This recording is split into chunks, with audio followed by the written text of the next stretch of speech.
Yo guys, this is your artist Tolg, and I had an amazing idea. We all know that in the Dragon Ball Super manga, Gohan Beast and Goku Ultra Instinct Mastered had a fight and Gohan won.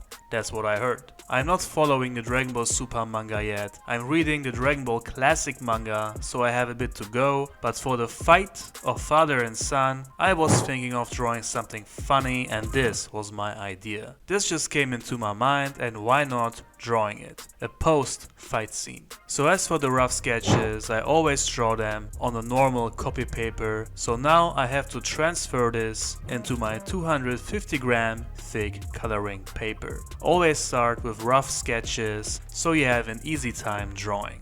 So I guess now we can get right into the drawing process, and I will talk to you in the end again. Make sure to watch the whole video, like and subscribe, and now let's go.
Alright guys, last touch and then the post-fight scene of Goku Ultra Instinct Mastered and Gohan Beast is done, and I think it's pretty good. As I said in the beginning, I just had an idea of drawing something like this and I think it's not too bad. I wanted to include a bit of humor into this drawing by Gohan being a little proud of himself that he beat his father in a fight, and Goku is laughing in a surprised way about this with his injured arm. Again, I just had an idea, so why not? I really want to start another series on my channel in which I will draw some funny scenes like this, and I already have some great ideas, so make sure to let me know what you think of this. Make sure to like the video to show me your support, and you can also support me on Patreon if you appreciate my work. That would be amazing. Also subscribe to my real-time channel for full-time drawings and check out my online shop for original drawings and prints. For commissions, message me on Instagram, and if your custom drawing fits to my channel, I will make a video out of it and mention your name in the video as well. All the links down below in the info box, including the links to the materials I'm using. That's it guys, thank you all for watching and I see you